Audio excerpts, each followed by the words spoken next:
rAVe Radio. With rants and raves, you'll be okay. And today is your lucky day. It is rants and raves with Gary K.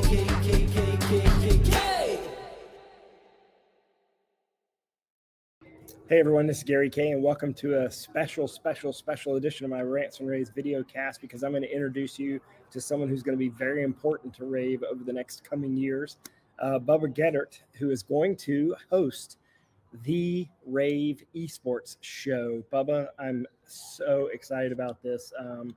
Let's go ahead and make the announcement. What do you think? I'm ready. I'm pumped. Let's tell the world how awesome rAVe is and everything about esports. Let's do it.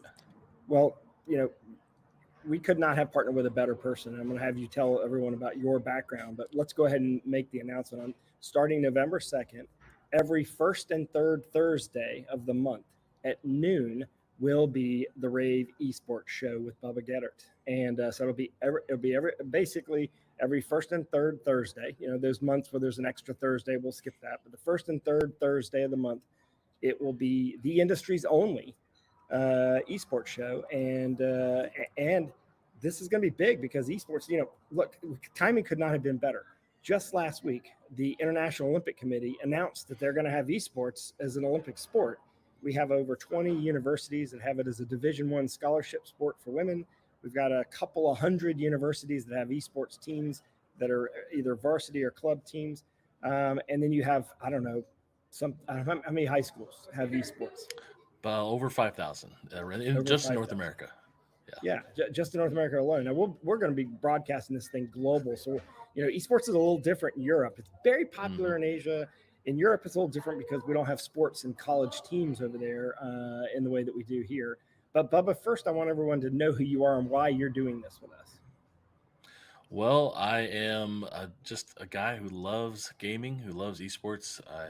I love getting on television shows and podcasts and just talking about things I'm passionate about. And Gary, when you and your team said, hey, we need to do something in the audio video industry and all the other tech world that need to understand and learn more about scholastic esports, competitive gaming, recreational gaming, how it can be used in arenas and schools and buildings and spaces that a lot of the people you connect with in your audience who are putting those devices, all those mechanical things and tech into those spaces. I mean, I want to tell them what they need to know, and I want to share other people and other experts with them so they can just get a better understanding of what esports and gaming really is and how they can leverage it for their organization.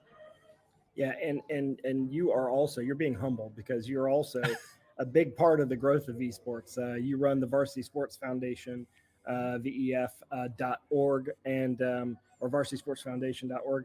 We're going to help raise some money for the Varsity Sports Foundation with our sponsors of the Esports Show, the rAVe Esports Show, which is going to do a bunch of different things. It's going to help launch esports programs in high schools, but it's also going to help bring kids to Infocom each year to experience our industry and hopefully get them into the industry. So these are going to be gamers. And there is an esports pavilion at Infocom. So there's a lot going on, and there's a lot timing wise. This couldn't be better.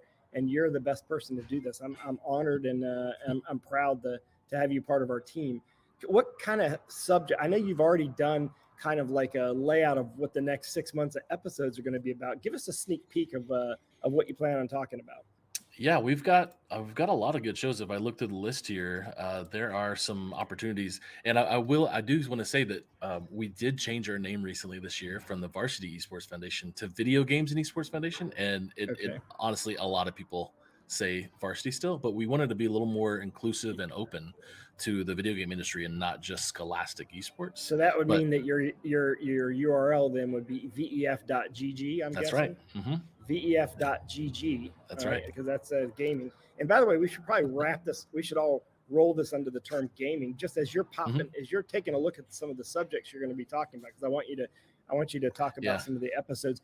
But I want to mention that not only is the Olympic Committee making esports a sport, but also esports already is almost 200, gaming, I should say, is almost a $200 billion industry, which is a little more than 2.5 times the size of the Hollywood movie market industry. So this industry is already bigger than Hollywood.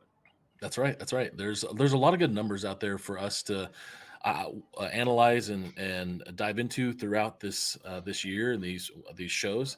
And I really want to push that data because it honestly gives firepower for those out there trying to work in the tech space to build and create. And when I look at some of the shows that we've decided that will kind of be the focus over the next 6 months or so, we're talking about behind the scenes with audio, video, education and esports, cutting edge technologies, AV technologies. We're talking about metaverse, esport labs, esport arenas. We're going to talk to some industry experts as well. We're going to talk about monetizing esports in the collegiate space. We've got some really cool guests like Angela Bernard Thomas from Collegiate Sports Management Group, the CEO, the Chief Esports Officer. Wow. And so I'm really pumped about that. A lot of really other great guests that we're trying to get on the show to talk about esports and gaming and what's happening in the world, to be able to share that knowledge, to give, once again, like I said, firepower for you as a consultant or a reseller or a vendor to go into a building, a school, a company, and help build facilities and help create opportunities for students as well, and just grow the industry.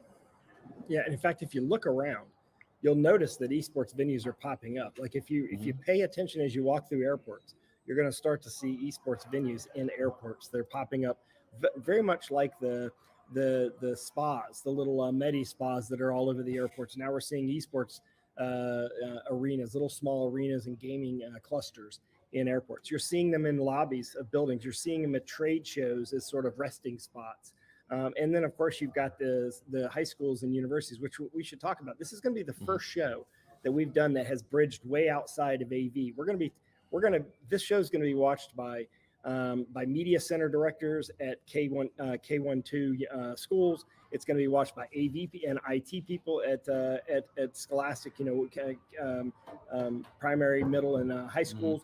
It's also going to be watched by the coaches who are building esports programs at colleges and universities, and athletic directors. This is going to be a show that's going to be bridging way outside of just AV. So we're going to kind of bridge the industry together, because none of this stuff's going to happen without the technology. It's really the answer to both sides of the question. Typically with this, there's a lot of people in esports and gaming who want to help facilities and schools grow with the devices they need. But a lot of us in the esports space, we're just in the tournament gaming side. We don't understand all that tech side, other than putting a bunch of computers together to play a tournament. We get that, but building the facility, we don't. So it's answering that question / on the side that you work on AV and technology, saying, hey, how do we get esport people involved and interested in esports, because we want to know more, because we have the answers for the tech. Exactly. And that's what we're going to do, is bridge all that together. And our University of North Carolina already has an esports venue. USC has multiple esports teams. They're one of the leading. UC Irvine is probably the powerhouse esports university for many, many years. Ohio State, Florida, Texas, these are all schools with varsity esports programs where they're giving scholarships to women to play esports right now, eventually men as well. This sport is going to, now that the Olympic has put a stamp, committee's put a stamp on this is going to be a growth sport.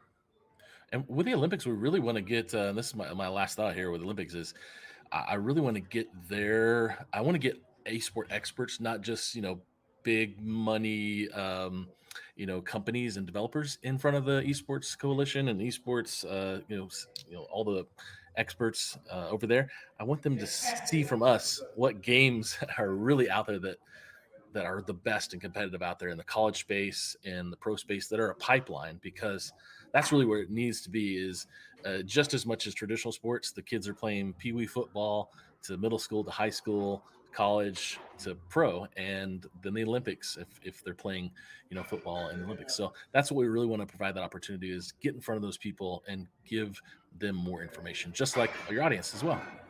Yep. So if you're on social right now, just look, you can see the graphic where we talk about when it's going to be available. We'll pop that graphic up real quick right now. That'll tell you the details, but it's starting November 2nd. We're going to do this live every first and third Thursday of the month. It's always going to be live. So it's going to be a live show. So it's a chance for you to actually participate And by the way, we might even show some gamers playing games and maybe talk to some of the gamers while they're playing games. And if you want to be a guest and you feel like you have something to add, that's a call out to those of you at AVI Systems who are putting together the esports venue at InfoComm. It's a call out to Vixa for hosting this esports venue at InfoComm. It's a call out to anyone who's in the esports area.